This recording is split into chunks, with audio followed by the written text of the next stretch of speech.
గత వారము నేనేం చెప్పినా గుర్తుంది అందరికి? నిన్న కాదని మొన్న వారం ఏం చెప్పానో గుర్తుందా?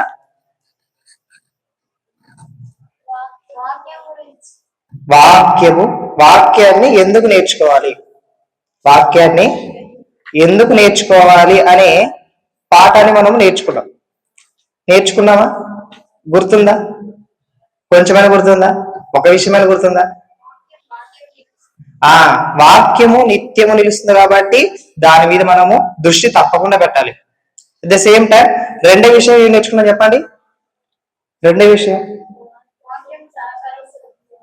వాక్యము హృదయాంతరంగాలను శుద్ధి చేస్తుందని నేర్చుకున్నాం. వాక్యము అనేది హృదయాంతరంగాలను శుద్ధి చేస్తుంది అని వాక్యాన్ని గురించి నేర్చుకున్నాం. ఈరోజు కూడా అదే వాక్యం గురించి ఇంకో రెండు విషయాలు నేర్చుకున్నాం. ఇప్పుడు ఈ రెండు విషయాలు మనస్ఫూర్తిగా నాకు గుర్తున్నాయి అన్న వాళ్ళ చేతులెత్తని వీళ్ళు. ఇప్పుడు ఈ రెండు విషయాలు గత వారం మాట్లాడారు కదా, ఆ రెండు విషయాలు నాకు మనస్ఫూర్తిగా గుర్తున్నాయి. గుర్తున్నాయి, వెరీ గుడ్. చాలా మంది ఉన్నారు, ఆ రోజు మీరు ఉన్నారు, అందరు ఉన్నారు. మీకెందుకు గుర్తులేదు ఇంతరికి? నేను అడిగే ప్రశ్న కరెక్ట్ ఉందా కాదా? మీకెందుకు గుర్తులేదా అంటున్నా. కొంతమందికి గుర్తుందంట, ఇద్దరికి, మరి మిగతా వాళ్ళకి ఏమాత్రం గుర్తులేదంట. ఎందుకు లేదు? ఒక విషయం చెప్తాను, చెప్పి జాగ్రత్తగా రండి. అనుకోకుండా ఒక 20 ఏళ్ళ కిందట మీ తాతలు ముత్తాతలు విపరీతం కొట్లాడింటే అది నువ్వు సంవత్సరానికి ఒకసారి గుర్తు చేసుకుంటున్నావు. సంవత్సరానికి ఒకసారి గుర్తు చేసుకుంటున్నావు. అది 10 ఇంట్లోకి చెప్తున్నావు. మళ్ళీ 10 ఇంట్లోకి చెప్తున్నావు. మా తాతలు ఇట్లా కొట్లాడారంట, తెగొట్టుకున్నారంట, కాళ్ళు చేతులు అని ఎన్నిసార్లు చెప్పింటావంటే చాలా సార్లు చెప్పేవి. ఇంకా ఇప్పుడు రేపు చచ్చిపోతావు అనగా చచ్చిపోతుంటావు చూడి, ఆ రోజు మీ తాతలు ఏం కొట్లాడారంటే పర్ఫెక్ట్ ఎట్లా అట్లా చెప్తాం. మరి ఎందుకు అదొక్కటి గుర్తుంది, ఈ వాక్యం ఎందుకు గుర్తులేదు? నిన్నవారం కదా, మొన్నవారం అది గుర్తుందంట, ఇది ఎందుకు గుర్తులేదంట? నేను అడిగిన ప్రశ్న కరెక్ట్ ఉందా తప్పుందా? ఎందుకు లేదంటే మీరు నేర్చుకున్న విషయాల్ని ఇతరులతో అస్సలు చెప్పట్లేదు. వాక్యం గురించి నేర్చుకున్నాం, ఏది మీ పిల్లలతోనే చెప్పుకున్నారు ఒకసారన్నా? ఈ రోజు ఆదివారము సేవకుడు ఈ విషయాలు చెప్పాడు, ఒకరితోనే చెప్పుకున్నారా? చెప్పుకోమావి. అలా చెప్పుకుంటేనే గుర్తుంటది. అలా చెప్పుకోకుండా ఎన్ని విన్నా, 20 సంవత్సరాలు విన్నా వృధా. ఏమి గుర్తున్నది అసలు? అది అంటే వాక్యం మీకు ఎందుకు గుర్తు ఉండటం లేదంటే మీరు దాని మీద దృష్టి పెట్టట్లేదు, దానిని ఇతరులతో సంభాషించట్లేదు, ఇతరులకు నువ్వు నేర్చుకున్నటువంటి కొంత విషయమైనా కూడా దాన్ని చెప్పట్లేదు. అది ఎలా నిలుస్తుంది చెప్పండి? మరి నిలవదు అసలుకి. ఇప్పుడు లోక సంబంధంగా ఆలోచిస్తేనే ఒక విషయాన్ని గురించి మన ఆడవాళ్ళు ఏం చేస్తారంటే 10 ఇండ్లు పంచుతారు. అవునా కదా? ఈ విషయాన్ని అక్కడ చెప్తారు, ఇక్కడ చెప్తారు. అందుకనే వాళ్ళు ఈ లోక సంబంధమైనటువంటి విషయాలు చాలా తెలుసు వాళ్ళకి. ఎందుకంటే పదే మాట్లాడుతుంటారు వాళ్ళతోగా, మా కొడుకు ఇట్లంట, మా అల్లుడు ఇట్లంట, మా అత్త ఇట్లంట అని వీటి గురించి టకా ఒక 5-6 మంది చెప్తారు. అవే గుర్తుంటాయి. నన్ను ఎంత మాట అన్న చూడు, మా అత్తని కసంటారు అంటారు. ఎందుకు? అది పదే జ్ఞాపకం వస్తాయి. అది పదే జ్ఞాపకం వస్తే పదే చెప్పుకుంటారు. పదిగా ఒక 10 మందికి చెప్తారు. ఇంకా అది మైండ్ లో ఫిక్స్ అయిపోతుంది. మా అత్త 20 ఏళ్ళ కిందట నన్ను ఈ మాట అనేదే, మా అత్త 20 ఏళ్ళ కిందట ఈ మాట అనేదే, నేను ఎట్ట మర్చిపోతా అబ్బా అంటారరా. అది ఎందుకు గుర్తుంది? వాక్యం ఎందుకు గుర్తులేదు అంటే దీన్ని ప్రాక్టీస్ చేయట్లేదు. ఫస్ట్ ఇతరులతో పంచుకోవట్లేదు వాక్యాన్ని అనేది. చాలా ఇప్పుడు నేర్చుకుంటున్నాం. ఇప్పుడు ఈ నేర్చుకున్న విషయాలన్నీ కూడా మీరు ఏం చేయాలా? ఇతరులతో పంచుకుంటే అది గుర్తుంటది. పంచుకోకుంటే సాతానుడు వచ్చి మనవాడు బాగా విన్నాడు, ఇలానే ఉంటే వీడు ఫలిస్తాడు అని ఏం చేస్తాడంటే విత్తిన వాక్యాన్ని ఎత్తుకొని వెళ్ళిపోతాడు అనమాట. విత్తిన వాక్యాన్ని ఏం చేస్తాడు? ఎత్తుకొని వెళ్ళిపోతాడు. నిన్న వారం ఏం చెప్పింది అనేది మనకు ఏమంటారు? ఇప్పుడు ఇలా అడిగిన ప్రశ్న నిన్న వారం ఏం చెప్పిందంటే ఏమంటారు? ఆ వాక్యం ఏం చేయాలంటే తప్పకుండా మీరు ఇతరులతో చెప్పుకోవాలి, లేకుంటే రివైజ్ చేసుకోవాలి. మనం చదువుకున్నాం కదా, రాసుకున్నాం కదా, రాసుకుంటాం కదా, ఒకసారి తిప్పేస్తే ఆహో ఈ వారము ఈ అబ్బాయి, ఈ సారు, ఈ సేవకుడు ఇది చెప్పినాడు అని మనకు గుర్తుంటాయి. అలా కాకుండా వదిలేస్తే మనకు అందనంత దూరం పడుతుంది అది.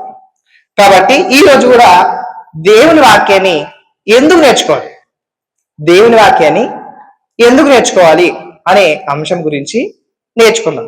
2 విషయాలు నేర్చుకున్నాం. ఆ 2 విషయాల్లో మొదటి ఏంటిదంటే దేవుని వాక్యము నిత్యము నిలుస్తుంది కాబట్టి దానిని మనసు పెట్టాలి, దాని మీద మనసు పెట్టాలి అనేది నేర్చుకున్నాం. రెండో విషయం ఏం నేర్చుకున్నామంటే అది హృదయాంతరంగాలను శుద్ధి చేస్తుంది. హృదయాంతరంగాలను ఏం చేస్తుందంటే శుద్ధి చేస్తుంది. కాబట్టి మన హృదయ స్థితిని తెలిపేది ఏమిటి అని ఆలోచిస్తే దేవుని వాక్యము అని నేర్చుకున్నాం. ఇప్పుడు మూడో విషయం గురించి నేర్చుకుందాం. మూడో విషయం గురించి తప్పకుండా నేర్చుకోవాల్సిన బాధ్యత మన మీద ఉంది. కాబట్టి ఇప్పుడు సర్వ ప్రపంచంలోన సుమారు ఎన్నో కోట్ల మంది జనాలలోన చాలా మంది ఏమి కలిగి ఉంటారంటే రోగాలు కలిగి ఉంటారు. అవునా కాదా? ప్రతి గ్రామంలో చూసుకున్నా 100కి ఒక 20 మంది అయినా కూడా ఏదో ఒక రోగంతో ఏం చేస్తుంటారు, బాధపడుతుంటారు. ఒక రోగంతో ఏం చేస్తుంటారంటే బాధపడుతుంటారు, తప్పకుండా బాధపడుతుంటారు. అలా ప్రపంచంలో కోట్ల కొలది మనుషులు ఉంటే ఆ కోట్ల కొలది మనుషుల్లో అనేకులు రోగస్తులు ఉన్నారు. అవునా కదా?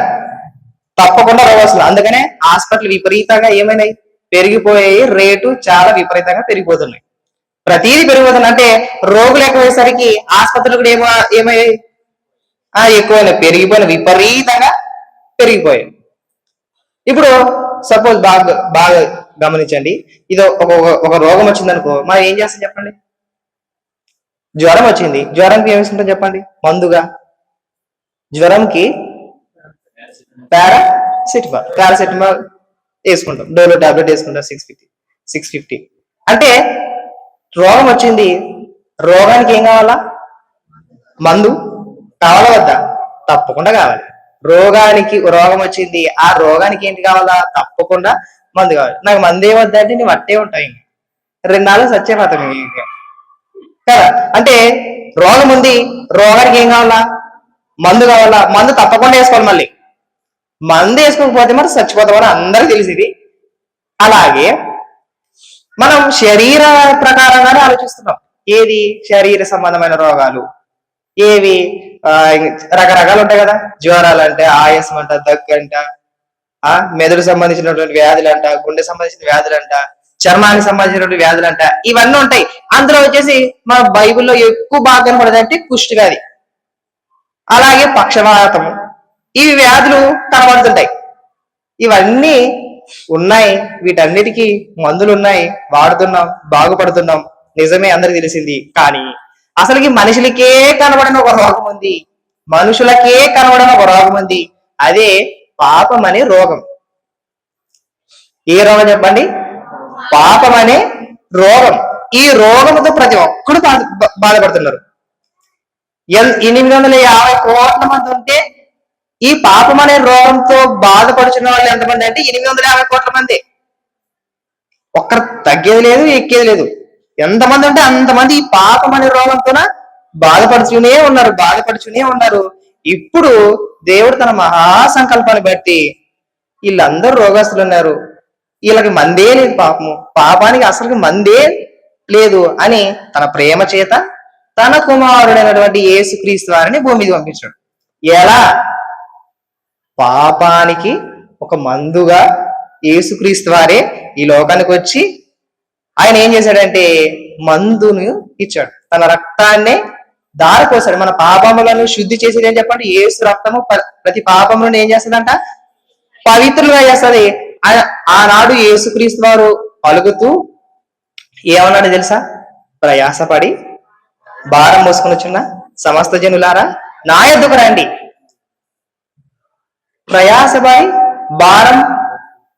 ప్రయాసపడ్డామా? దేనికి ప్రయాసపడ్డాం అంటే పాపాన్ని మూట కట్టుకోవడానికి ప్రయాసపడ్డాం అనమాట. పాపాన్ని మూట కట్టుకోవడానికి ప్రయాసపడ్డాం, ఆ రోగాన్ని తెచ్చుకున్నాం. ఇప్పుడు ఈ రోగం అని, ఈ పాపం అనే రోగానికి మందు యేసుక్రీస్తు వారి దగ్గర ఉంది కాబట్టి మీరు నా యొద్దకు రండి, నేను మీకు విశ్రాంతిని ఇస్తాను అని చెప్తున్నాడు. నేను చెప్పే మాటలు అర్థమవుతుంది కదా అందరికి? మూడో విషయం గురించి మాట్లాడుచున్నాము, నేర్చుకుంటున్నాము. ఈ పాపం అనే రోగానికి మందు ఎవరంటే యేసుక్రీస్తు ప్రభువారు. యేసుక్రీస్తు ప్రభుల వారు, ఆయనే మనకు పరలోకానికి చేరుటకు ఆయనే మనకు మార్గమై ఉన్నాడు. దేవుడు చెబుతూ, మీరందరూ పాపం అనే రోగంతో ఉన్నారు, మీ పాపానికి మందు యేసుక్రీస్తు వారు కాచినటువంటి రక్తమే ఆధారము. అది కానీ లేకపోతే మనమంతా మన పాపములోనే చచ్చిపోతాము. ఈ మూడో విషయం అర్థమవుతుందా? ఈ పాపం అనే రోగానికి మందు యేసుక్రీస్తు వారు అయితే, యేసుక్రీస్తు వారికి మరొక పేరుంది. ఆ పేరేం పేరంటే వాక్యము. ఏం చెప్పండి? వాక్యము. దేవుని వాక్యము అనే నామము గలవాడని ప్రకటన గ్రంథంలో చూస్తాం. గుర్తుంది ఎవరికన్నా?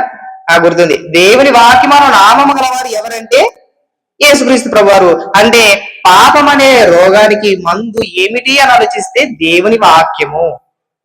పాపం అనే రోగానికి మందు ఏమిటి అని ఆలోచిస్తే దేవుని వాక్యము.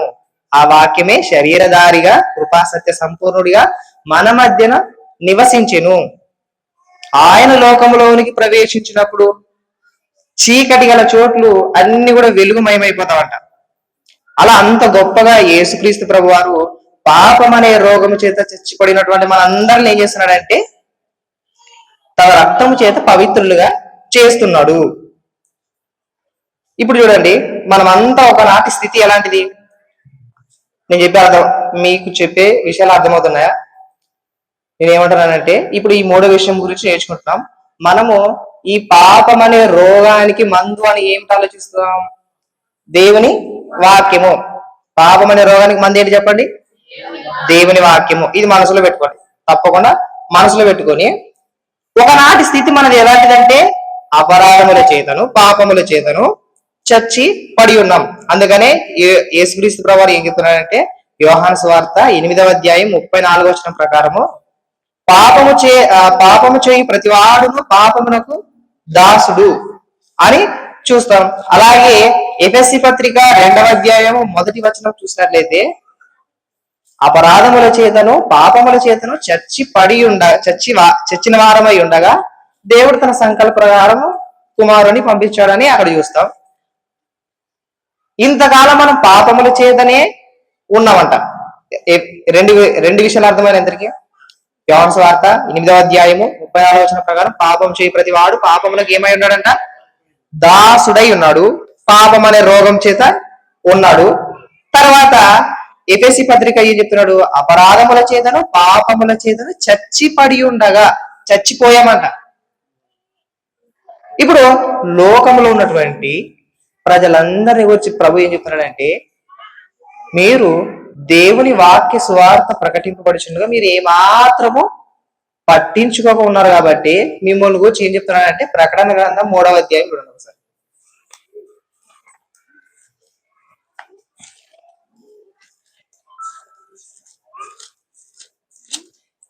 ప్రకటన గ్రంథం 3వ అధ్యాయము 1వ వచనం చూస్తే, నేను చెబుతా, 7 నక్షత్రములను దేవుని 7 ఆత్మలను గలవాడు చెప్పు సంగతులు ఏమనగా, నీ క్రియలు నేను ఎరుగుదను. ఏమనగా, జీవించుచున్నావన్న పేరు మాత్రము ఉన్నది గాని నీవు మృతుడవే. నీవు మృతుడవే అంటే నువ్వు పాపం అనే రోగం చేత చచ్చి పడి ఉన్నావు. జీవించుచున్నావన్న పేరు మాత్రం కదలాడుచున్నావా అని బొమ్మ తీరు, నీవు నా దృష్టిలో చచ్చిపోయి నాన్న అంటున్నాడు. దేని చేత? అపరాధముల చేతను పాపముల చేతను మీరందరూ చచ్చి పడి ఉన్నారు. కేవలం జీవిస్తున్నారంటే జీవిస్తున్నారు, శ్వాస తీసుకుంటున్నామంటే తీసుకుంటున్నాం, పని చేస్తున్నామంటే చేస్తున్నాం, కానీ మీకు జీవమే లేదు, మీరు మరణ స్థితిలో ఉన్నారని దేవుడు మనకి ఇక్కడ సెలవిస్తున్నాడు. అంటే ఒక మనిషి పాపం అనే రోగం చేత ఎట్టి పరిస్థితిలో చనిపోకూడదు. పాపం అనే రోగం చేత చనిపోకూడదు. పాపాన్ని తీసివేయడానికి యేసుక్రీస్తు వారు ప్రత్యక్షమయ్యారు కాబట్టి ఆయన చెప్పిన విధంగా మనం నడుచుకుంటే మనం నిత్య జీవంలో ఉంటాం. ఇప్పుడు మూడో విషయం అర్థమైంది మీకు? ఏ విషయం చెప్పండి? మూడో విషయం, పాపం అనే రోగానికి మందు మందు ఏంటిదంటే దేవుని వాక్యము. దేవుని వాక్యము అని నేర్చుకున్నాం. ఇప్పుడు మరి మన వాళ్ళు చాలా మంది శరీర సంబంధమైన రోగాల కోసం దేవుని మందిరానికి వస్తున్నారు. శరీర సంబంధమైనటువంటి రోగాలు అనేకములు కలవంట, వాటి నిమిత్తము దేవుని మందిరానికి వస్తున్నారు. అంతలో యేసుక్రీస్తు వారు ఏం చెప్తున్నారంటే, మీరు సూచక్రియలను అద్భుతములను ఇవి చూడడానికి వస్తున్నారు కానీ నా మాట ఏమాత్రం పట్టించుకోవట్లేదు. దేవుని విషయాలను మీరు అస్సలకి యాక్సెప్ట్ చేయట్లేదు. తిందామంటే తినడానికి వస్తున్నారు, అలాగే చూద్దామంటే చూడడానికి వస్తున్నారు, వీటికి మాత్రమే వస్తున్నారు. కానీ మారు మనసు పొందుదాం కదా, దేవుని వాక్యాన్ని నేర్చుకుందాం కదా అనే ఆసక్తితో మీరు రావట్లేదు అని దేవుడు తన గ్రంథమందు సెలవిస్తాడు. ఇప్పుడు ఒక వ్యక్తి మామూలు శరీర సంబంధమైన రోగం చేతైనా చావచ్చు, కానీ పాపం అనే రోగం చేత అస్సలు చచ్చిపోకూడదు. నేను చెప్పే విషయం అర్థమవుతుందా? ఇప్పుడు నేను చెప్పిన విషయం ఏమిటంటే, మొదటి విషయం ఏమిటంటే పాపం అనే రోగానికి మందు దేవుని వాక్యము. ఇప్పుడు ఈ పాపం అనే రోగం చేత ఎట్టి పరిస్థితిలో చనిపోకూడదు. అలాగే శరీర సంబంధమైన రోగంతో చనిపోయిన భక్తులు అనేకలు కలరు. శరీర రోగం ఉంటాయి కదా, కుష్టి వ్యాధి అంటావు, శరీరానికి సంబంధించింది కానీ ఆత్మకు సంబంధించింది కాదు. మెదడు వాపు అనుకోండి, ఈ శరీరానికి సంబంధించింది కానీ ఆత్మకు కాదు. ఆయాసం ఉంటుంది అనుకోండి, ఆయాసం కూడా శరీరానికి సంబంధించే కానీ ఆత్మకు కాదు. ఇప్పుడు చాలా జాగ్రత్త వినండి, చాలా జాగ్రత్త వినండి. ఈ పాపం అనే రోగము ఆత్మ సంబంధమైనది, ఆత్మకు సంబంధించినటువంటి వ్యాధి. ఈ వ్యాధిని నయం చేసేదే యేసు కార్చినటువంటి రక్తము అని మొదట నేర్చుకున్నాం. చరిత్రలో చాలా మంది భక్తులు మనందరికి బాగా తెలుసు. ఏలియా శిష్యుని పేరు ఏం పేరు చెప్పాలి? ఎలీషా. ఎలీషా ఎలా చచ్చిపోయాడంటే ఒక రోగ పీడితుడే చచ్చిపోయాడంట. రోగం చేత చచ్చిపోయాడు కానీ పాపం అనే రోగం చేత చచ్చిపోలేదు. నేను చెప్పే విషయాలు అర్థమవుతున్నాయా? శరీర సంబంధమైన రోగం చేత చచ్చిపోయాడు ఆయన, కానీ ఆత్మకు సంబంధించినటువంటి పాపం అనే రోగం చేత అతడు చనిపోలేదు అని మనం నేర్చుకుంటాం. అంతెందుకు, ధనవంతుడు లాజరు ఉన్నాడు. ధనవంతుడు ఏమో హై స్టేజ్ లో ఉంటాడు, దరిద్రుడు ఏమో ఎలా ఉంటాడు? చాలా దీన స్థితిలో ఉంటాడు. అస్సలకి రొట్టె ముక్కలు తినడానికి కూడా చేతగాని స్థితిలో, రోగముల చేత కురుపుల చేత పడి ఉంటాడు. ఇప్పుడు చనిపోయిన వెంబడి దేవదూతలు ఎవరిని తీసుకెళ్తున్నాయంట? లాజరుని తీసుకెళ్తున్నారంట. అంటే శరీర సంబంధమైనటువంటి రోగం ఇది ఉన్నా పర్లేదు, కానీ ఆత్మకు రోగం అనేది ఉండకూడదు. ఆత్మకి ఏముండకూడదు? రోగం అనేది అసలు ఉండకూడదు, అసలుకి ఉండకూడదు. యేసు రక్తం చేత ఈ రోగాన్ని తీసేసుకోవాల, ఈ వాక్యం అనే మందును వేసుకోవాలి. అప్పుడు మనం మన ఆత్మ కలిగినటువంటి రోగాన్ని నయము చేస్తుంది. దేవుని వాక్యానికి అంత శక్తి ఉందన్నమాట. మీరు మొదటి విషయం ఎలీషా అని చెప్పినాను, తర్వాత రెండవది లాజరు అని చెప్పినాను. ఈ మూడో వ్యక్తి ఎవరంటే అపోస్తలుడైనటువంటి పౌలు గారి యొక్క శిష్యుడు త్రోఫీము. రోగి అయి ఉంటాడు, రోగంతోనే చచ్చిపోతాడు. అటు తర్వాత తిమోతి, కడుపు జబ్బు వచ్చి ఉంటది, ఈ రోగంతోనే చచ్చిపోతారు. చాలా మంది భక్తులైన వారందరూ చాలా మంది రోగ పీడితులే చచ్చిపోతారు, కానీ పాపం అనే జబ్బుతోన, పాపం అనే రోగంతోన అస్సలకి చచ్చిపోలేదు. అందుకనే వాళ్ళు పరదేశంలో ఉన్నట్టుగా చూస్తాం. వాళ్ళు పరదేశంలో ఉన్నట్టు మాత్రం ఇంత కూడా మచ్చ అంటకూడదు, రవ్వంత పాపం కూడా అంటకూడదు. అప్పుడే దేవుడు అంగీకరిస్తుంది. ఇప్పుడు మనం ఎలా చచ్చిపోవాలి చెప్పండి? శరీర రోగంతో చచ్చిపోవాలా, పాపం రోగంతో చచ్చిపోవాలా? కదీసారి చెప్పండి, ఒకసారి గట్టి చెప్పండి, ఒకసారి ఇంకోసారి గట్టి చెప్పండి. శరీర రోగంతోనే చావచ్చు, కానీ ఆత్మ రోగం చేత అస్సలు చావకూడదు అని మనసులో 10కి 100 సార్లు చెప్పుకోండి. 10కి ఎన్నిసార్లు చెప్పుకుంటారు? 100 సార్లు చెప్పుకుంటే పక్క గుర్తుంటమాట. మీరు ఒకసారి చెప్పుకుంటే ఏం గుర్తుండదు. 10కి 100 సార్లు చెప్పుకోండి, తప్పకుండా గుర్తుంటది. ఈ ప్రాక్టీస్ చేయండి, రేపు గుర్తు వస్తుంది. మళ్ళీ 100 సార్లు చెప్పుకుంటారు, రేపు మళ్ళీ వస్తుంది. అప్పుడు 50 సార్లు చేసిందనుకో అవలేదని గుర్తుకు వస్తుంది. అట్లా ప్రతిసారి ఆత్మకు పాపం ఉండకూడదు, రోగం ఉండకూడదు అన్నప్పుడు మీరు దేవుని వాక్యం గుర్తొస్తుంది. అలా చెక్ చేసుకున్న వాళ్ళే విశ్వాసులుగా పరిగణింపబడతారు. అసలు ఇంకా ఈ వారం ఇంటికి వచ్చే రేపు మాకు చర్చితో సంబంధం లేదు, దేవుని వాక్యంతో సంబంధం లేదంటే గుడిసున్నది, ఏం లేదు. విన్నా వేస్ట్, వచ్చినా వేస్ట్, కాను చేసినా అంతా వేస్ట్, అంతా వేస్ట్. కానుకలు కూడా దేవుడు అంగీకరించు. నీ బ్రతికే పడడం నీ కానుక ఉండాలంటే దేవుడు మార్చుకో. దేవుడు కానుకలు అనగా కానీ మనసును కోరుతాడు. మార్చుకో అని ప్రతి విషయాన్ని నేర్పిస్తున్నాడు. కాబట్టి మనం నేర్చుకోవాలి.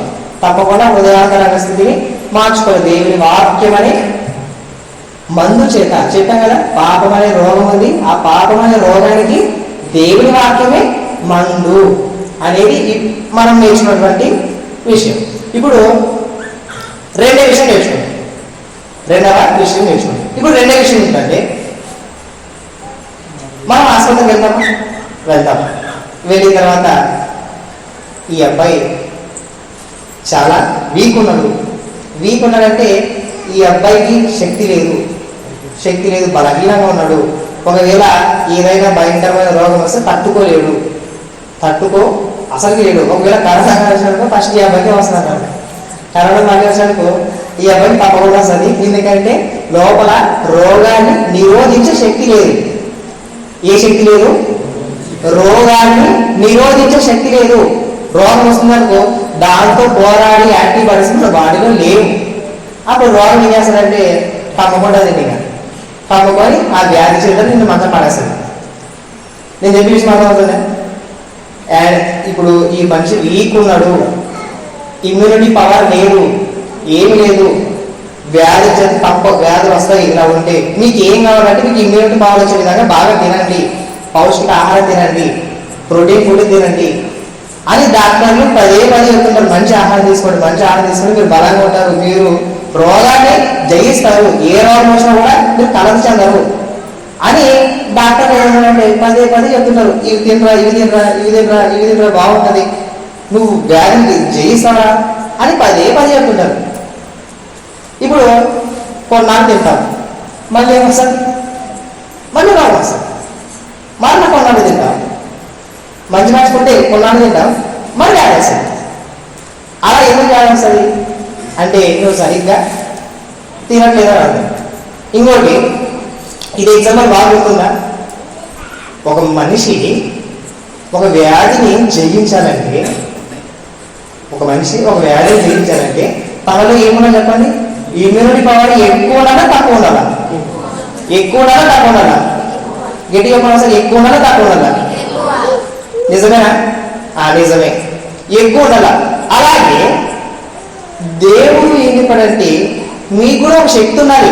ఎలాంటి శక్తి అంటే పాప నిరోధక శక్తి ఉండాలి మీకు. ఏ శక్తి? పాప నిరోధక శక్తి. అంటే పాపాన్ని నిరోధించే శక్తి మీలో ఉండాలి. పాపాన్ని నిరోధించే శక్తి ఏమిటంటే దేవుని వాక్యమే. పాపాన్ని నిరోధించే శక్తి దేవుని వాక్యం ఉన్నప్పుడు దాన్ని ఎన్నిసార్లు మనం లోపలికి కన్సూమ్ చేస్తే అంత బలంగా అవుతుంది చెప్పండి. అప్పుడు పాపాలు చేస్తామంట. ఎప్పుడంటే దేవుని వాక్యం ఎక్కువ తినేసరికి అది ఒక బలవంతమైన శక్తి అట్లా తయారయ్యి ఇదిగోండి పాపం ముందు వస్తుంది, అసలు పడుచుకోవడం. పాపము వస్తుంది, అసలు పడుచుకోవడం చేయడం. అసలుకి దాని గురించి ఆలోచిస్తావు, అసలు పాపంలో పడిపోను అంటావు. ఒకసారి పాపంలో అసలుకి పడిపోను అంటావు. అంటే మన అందరికి ఏమన్నారంటే, విశ్వాసమైన వారందరికీ ఏమన్నారంటే పాప నిరోధక శక్తి ఉండాలి. పాప నిరోధక శక్తి ఎలాంటిదంటే కాదు, సాతాను అనే వాడిని కాళ్ళ కింద చిరగదొక్కే ఒక సాధన. పాపానికి హేతువైనటువంటి సాధారణని కాళ్ళ కింద చిరగదొక్కినట్టు. ఎందుకంటే పాప నిరోధక శక్తి అంటే దేవుని వాక్యము. ఆ దేవుని వాక్యాన్ని హృదయంలో పెట్టుకుంటే మనం ఎట్టి పరిస్థితిలో పాపాన్ని చేయలేము. దేవుని వాక్యాన్ని హృదయంలో పెట్టుకుంటే ఎట్టి పరిస్థితులు మనము పాపము చేయలేము. 4 విషయం అర్థమైంది. ఇప్పుడు 4 విషయం ఏంటంటే మనకు కావాల్సింది రోగ నిరోధక శక్తి కన్నా ఎక్కువ 10 రెట్లు ఏం కావాలంటే పాప నిరోధక శక్తి కావాలి. ఏ శక్తి? పాప నిరోధక శక్తి తప్పకుండా మనకి కావాలి, తప్పకుండా కావాలి. ఇప్పుడు చాలా జాగ్రత్తగా, చాలా జాగ్రత్తగా అండి. ఇప్పుడు మనము కొంచెం కొంచెంగా తింటున్నాం.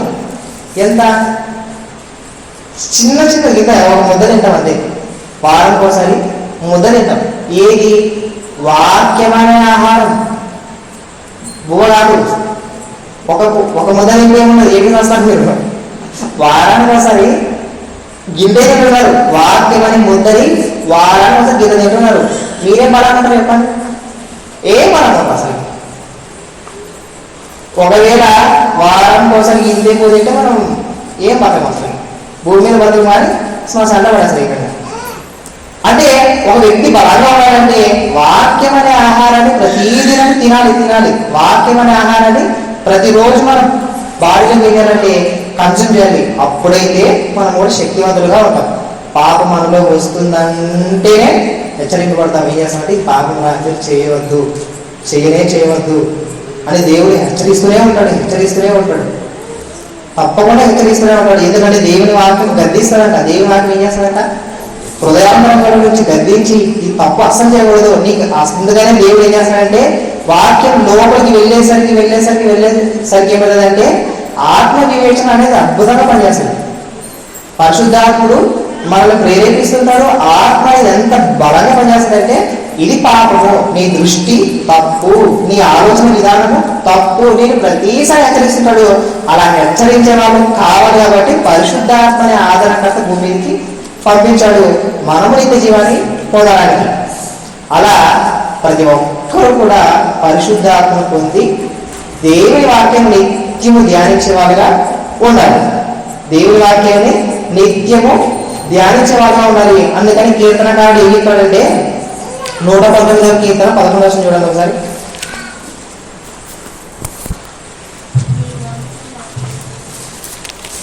119వ కీర్తన 119వ కీర్తన 100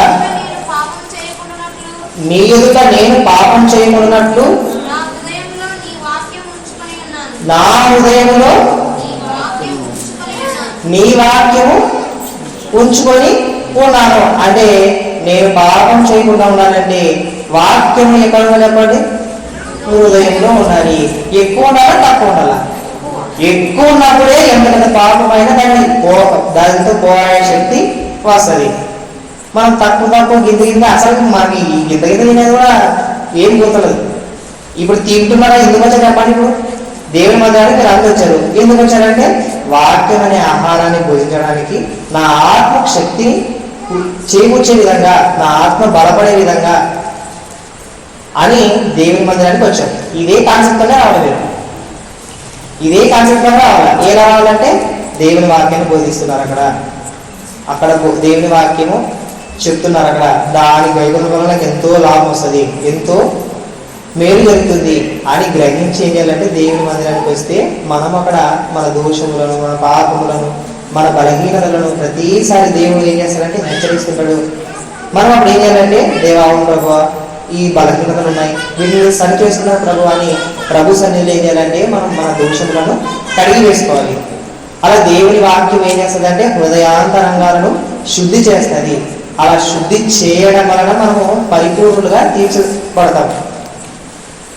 అలానే ఇంకా దేవుని వాక్యం పక్కన పెట్టేసి మనం తిరిగితే సాధారణ ఇలా గాలి అసలు రానా బాబు అంటాడు.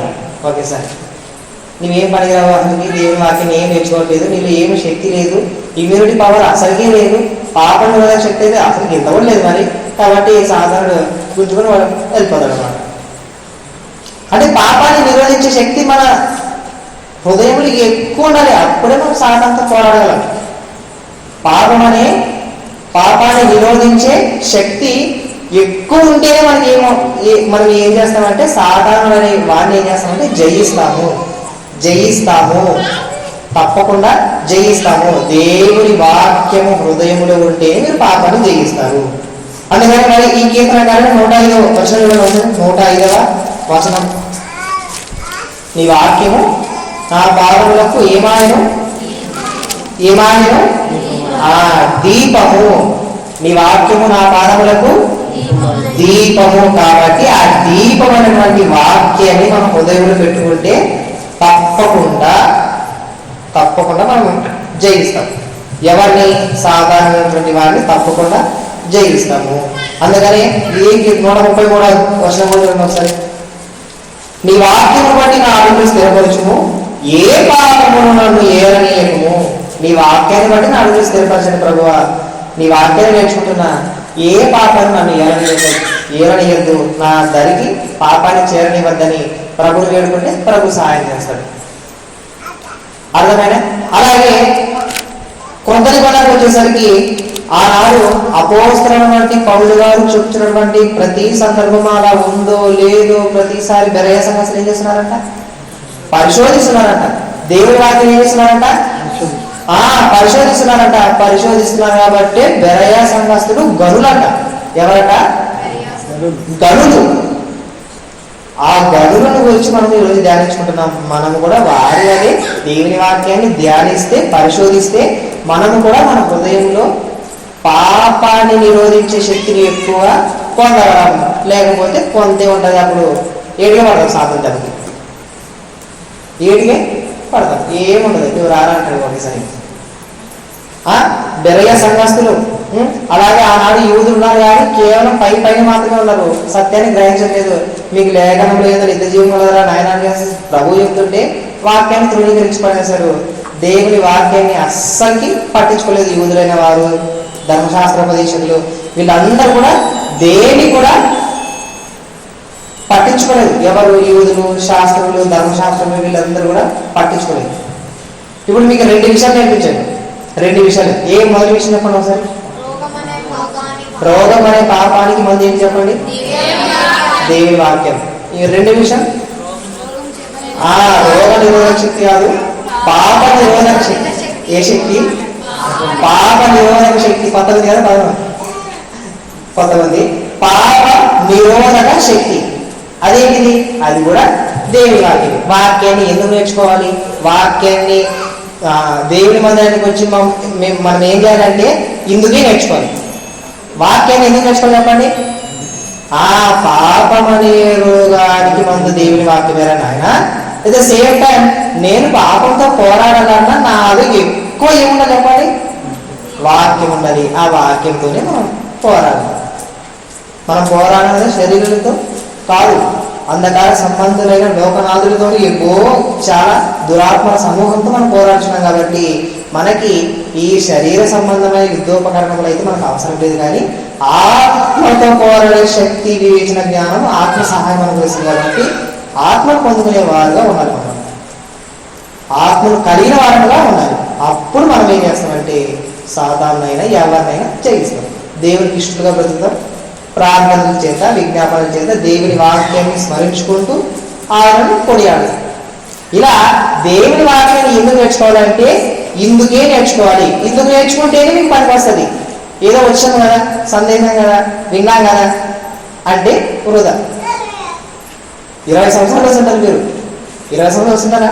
తప్పకుండా వస్తుంటారు. నాకు 10 విచిత్రం అవుతుంది. ఏ విచిత్రం అంటే ఇన్ని సంవత్సరాలు వస్తున్నారు, కొంతైనా మారట్లేదు మా వల్ల అనిపిస్తుంది. ఒకసారి కొంతైనా మారట్లేదు. చాలా వస్తుంది. ఒకసారి 20 సంవత్సరాలు వస్తున్నారు, సంఘ భద్రగా ఉంటారు, ఆ భద్ర ఇది అన్నీ ఉంటారు. కానీ దేవుని మాత్రం అంత 20 సంవత్సరాలు నేర్చుకుంటే పెళ్ళిళ్ళు ఏం పడతారు? డీజేలు పడతారు. నాకు పెద్ద విచిత్రం అవుతుంది అసలు డీజేలు అంటేనే అసలు దేవుని భిక్ష చిరాక అసలు కాదు, దరిద్రం అంతా నెత్తి పెట్టుకున్నట్టు ఉంటుంది. అసలు దేవుడు సంఘ కాకుండా అసలు అడగరు, పెట్టచ్చా పెట్టకూడదు. దేవుడు ఏమంటాడు? ప్రభు చెప్పండి సార్ అని ఎవరు అడగలేదు. ఒక్కరు అడిగింది వెళ్ళా సార్ అడుగుదా, ఎవరైనా అడిగారా లేదని. ఏమన్నా సార్ అడుగుదాం, ఎవరైనా అడిగారు ఇలా అడిగింటే వాళ్ళ కుటుంబం నిజంగా ఆత్మీయంగా వృద్ధి చెందుతుంది. సార్ అడగాలి ఒకసారి, ఒక్కరు కూడా చెప్పారు. ఒక్కరు కూడా 0 ఆ విషయంలో అయితే. అంకెలు ఉండవు కానీ 0 ఉంటాయి. ఒక్కరు కూడా అడగట. ఇన్ని సంవత్సరాలు నేర్చుకున్నాం కదా, ఏదైనా కొంతైనా మన దాంట్లో మార్పు వచ్చిందా? ఫస్ట్ సంవత్సరం నుంచి 20 సంవత్సరాలు నేర్చుకుంటున్నాం, ఏమీ లేదు. బతికి 0 అంత. అసలు దేవుని గురించినటువంటి జ్ఞాన విషయాలు అయితే ఇంకేమీ లేదు. అసలు ఇలా ఉండాలి ఇలా ఉండాలి అని మీరు మీ తల్లిదండ్రులు మీ పిల్లలకి అస్సలు చెప్పట్లేదు. ఈ పెద్ద వైరస్ అంటారు, దీని గురించి ఎక్కువ ఆలోచించాలి మనం. పిల్లలకు మనం ఏమైనా చెప్తున్నామా? మనం నేర్చుకుంటున్నాం కదా, దేవుని గురించి ఏమైనా కొంతైనా నేర్పిస్తున్నామా? ప్రార్థన నేర్పిస్తున్నామా? అస్సలు లేదు, ఏమి లేదు అసలుకి. మనం బాగుంటాం ఫస్ట్, మన ప్రార్థన వాక్యం నేర్చుకునే వారుగా ఉంటే మన పిల్లలు ఆటోమేటిక్గా మన సప్రవర్తన చేసి వాళ్ళు మారుతారు. మనమే అంత దరిద్రంగా ఉంటే ఎలా ఉంటాం? ఏం బాగున్నాం అసలు. ఒక్క విషయంలో కూడా పిల్లలకు ఏం మాదిరి చూపెట్టలేదు ఫస్ట్. ఇంత వయసులో తెలుసా మీకు పెద్ద విరాకులు ఏమిటంటే, తల్లి గర్భంలో ఉన్నప్పుడే మాటలు వినే శక్తి ఉన్నదంట. తల్లి గర్భంలో ఉన్నప్పుడే ఒక శిశువుకి వినగలిగే శక్తి, గ్రహించే శక్తి వస్తుందంట. దేవుడు ఆ సమయాన్ని, సందర్భాన్ని పెట్టాడు. మరి ఎందుకు అలా పెట్టాడంటే, నా మాటలు ఎంతో అవసరం, నా మాటలు చాలా అవసరం, ఇవే చెప్పండి. ఇశ్రాయేలు చెప్పాడు, మీ ద్వారబంధములను కమ్మీల మీద రాసుకోండి, లోపలికి వెళ్ళినప్పుడు బయటకు వచ్చినప్పుడు దాటినే చూడండి, కంఠాహారము ధరించుకోండి, చేతు కట్టుకోండి. ఎందుకు చెప్పాడు? 10 అంత గొప్పది వాక్యం. ఆ వాక్యాన్ని ఒక్కరు చెప్పడం కానీ లోక సంబంధమైన విషయాలు అయితే చెప్తాడు. వాడు వీడిని కొట్టంట, దీన్ని ఊరు చెప్పమని కూడా చెప్తాడు. ఈనాటి విషయాల మాత్రం ఉంటాం కానీ వాక్యాన్ని 10 మంది చెప్పినట్టు అస్సలు లేదు. మనము అలా ఉండకూడదు. నేర్చుకున్న వాక్యాన్ని ఇంత నేర్చుకున్నావా? 10 విషయాలు నేర్చుకున్నావా? ఒకే విషయాన్ని గుర్తుపెట్టుకుంటాం. 100 విషయాలు నేర్చుకుంటాం, 100 విషయాలు వింటాం, వాటిలో మనం గ్రహించేది 10 కూడా లేదా 5 అనుకోండి. ఆ 5లో ఒక విషయమైన ఇతరులతో పంచుకోవాలి, తప్పకుండా పంచుకోవాలి. అట్లయితేనే గుర్తుండదు వాక్యం, లేకుంటే అస్సలు గుర్తుండదు, ఏమి గుర్తుండదు. అప్పుడప్పుడు మనం చూస్తాంగా, ఈ దినవృత్తాంత గ్రంథం చాలా బాగుంది, అద్భుతంగా ఉంటుంది అంటాం కానీ ఒక్కరితో కూడా చెప్పుకోము. ఇలా జరిగిందని ఒక్కరితో కూడా చెప్పుకున్నాము. కొన్ని సంవత్సరాల తర్వాత అవును నేను బాగా చదువుతున్నప్పుడు అని గుర్తొస్తున్నాను. ఒక విషయం బాగా గుర్తున్నదంటే దేవుని విషయాలు 10 ఇతరులతో చెప్పుకోవాలి. అందుకని చెప్పుకోవాలి. అందుకే మీలో ఎందుకు వాక్యం లేదని చెప్తున్నానంటే, మీరు వాక్యాన్ని తీసిపడేసి లోక సంబంధమైన విషయాలన్నీ విపరీతంగా మాట్లాడారనమాట. పత్తి తీసేటప్పుడు అదే పని, కలుపు తీసేటప్పుడు అదే పని, తర్వాత నీళ్ళు మోసేటప్పుడు కూడా అదే పని. మీరు వాటిని ఇప్పుడు జ్ఞాపకం చేసినప్పుడు తప్పకుండా గుర్తుంటుంది, వాక్యం గుర్తుంటుంది. మీరు ఆత్మీయంగా ఫలించడానికి వీలుంటుంది, దేవుడు సహాయం చేస్తాడు. అలా కాకుండా మనం వాక్యాన్ని ఇప్పుడు నేర్చుకొని ఇంటికి పోయిన తర్వాత మర్చిపోయి మనకి ఏం జరుగుతుంది? జ్ఞాపకం చేసుకొని ఇతరులకు కొంతమంది అయినా చెప్పండి. అలా సర్వ సృష్టికి సువార్త ప్రకటింపబడుతుంది. సర్వ సృష్టికి ఎలా ప్రకటింపబడుతుంది అంటే అలానే ప్రకటింపబడుతుంది. విన్న వాక్యాన్ని ఇతరులతో ఒకరితోనైనా షేర్ చేసుకుంటే సర్వసత్యం అనేది బయలుపడుతుంది. అప్పుడు సర్వ సృష్టికి సువార్త ప్రకటింపబడుతుంది. మనం అసలు మనం నేర్చుకుంటే కదా ఫస్ట్. మనం ఎలా నేర్చుకుంటాం చెప్పండి? నేర్చుకోవట్లేదు. అందుకని నేర్చుకోవాలా, చాలా విషయం నేర్చుకోవాలా. మీకు 10 నేను ఎందుకు పలిస్తానంటే, మనం మొదటి విషయం ఏం నేర్చుకున్నాం, 2వ విషయం ఏం నేర్చుకున్నాం, 3వ విషయం ఏం నేర్చుకున్నాం, 4వ విషయం ఏం నేర్చుకున్నాం అని 10 ఏం నడుతుందంటే ఇట్లా పలికిస్తేనే గుర్తున్నదాన్ని. లేకుండా నా పని నాకు చెప్పుకుంటున్నారు వరకు మీరు ధ్యాస ఎక్కడో పెట్టింటారు. అసలు కొంతమంది దారుణంగా నిద్రపోతుంటారు. మరి అలా వద్దు, నేను మీతో కాంటాక్ట్ అవుతూనే ఉండాలి. ఇది అర్థమైందా అంటున్నా, మీరు చెప్పాలా, తలని ఇవ్వాలా, అర్థమైందా అని చెప్పాలి. లేకపోతే మిమ్మల్ని వదిలేసిననుకో ప్రశాంతంగా నిద్రవాళ్ళను వద్దండి. నేను అట్లా అసలుకి చెప్పరు. మీరు నాతో కాంటాక్ట్ ఉండాలా, నేను అడిగిన ప్రశ్నకు సమాధానం కావాలా, మీకు ఈ లేఖనం అర్థమైందా, ప్రతిదీ అడిగితేనే మీరు యాక్టివ్గా ఉన్నట్టు, మీరు వాక్యాన్ని వింటున్నారని అర్థం. అలా కాకుండా నేను చెప్పిన రోజు అది వృధా. ఇప్పుడు నేర్చుకున్న విషయం గుర్తుంది. మొదటి విషయం చెప్పండి. మన వారు చెప్పినట్టు వాక్యము నిత్యము నిలుస్తుంది. 2వ విషయం వచ్చేసి వాక్యము హృదయాంతరంగాలను శుద్ధి చేస్తుంది. 3వ విషయం వచ్చేసి పాపం అనే రోగానికి మందు ఏమిటంటే దేవుని వాక్యము. అలాగే పాపంతో పోరాడాలన్నా మనలో పాప నిరోధక శక్తి ఉండాలి. ఆ శక్తి ఏమిటంటే దేవుని వాక్యము అని 4 విషయాలు నేర్చుకున్నాం. ఇంకా ఉన్నాయి, వీలైతే ఎప్పుడైనా అవకాశం వస్తే మళ్ళీ నేర్చుకోవచ్చు. మళ్ళీ అప్పుడు నేను జ్ఞాపకం చేస్తా, ఈ దినము ఇది నేర్చుకున్నాం మీకు గుర్తుందా అని అప్పుడు కూడా అడుగుతా. ఈసారి నేను మొదట మాట్లాడినప్పుడు అడిగానే లేదు. ఈసారి ఒకవేళ దేవుని దయ వల్ల అవకాశం వస్తే అప్పుడు అడుగుతా, 4 విషయాలు ఒకటన్నా గుర్తుంటుందో చూద్దాం. గుర్తుపెట్టుకోండి, తప్పకుండా మీకు గుర్తుంటాయి. జ్ఞాపకం చేసుకోండి, తప్పకుండా గుర్తుంటాయి. లేకపోతే జ్ఞాపకాలు చేసుకోకపోతే మీకు ఏమి గుర్తుండ అవసరం. జ్ఞాపకం చేసుకోండి, దేవుని వాక్యాన్ని జ్ఞాపకం చేసుకోండి, నెమరు వేయండి, అప్పుడు గుర్తుంటుంది దేవుని వాక్యం. కాబట్టి మనం ఈ దినం నేర్చుకున్న వాక్యాన్ని దేవుడు మన హృదయంలో ఫలింపు చేయులాగా దేవుని ప్రార్థన చేసుకుని ఈ వాక్య భాగాన్ని ముగించుకుందాం. ప్రార్థన. మమ్మల్ని మిగిలిగా ప్రేమించిన మా దేవ, మా ఉన్నతుల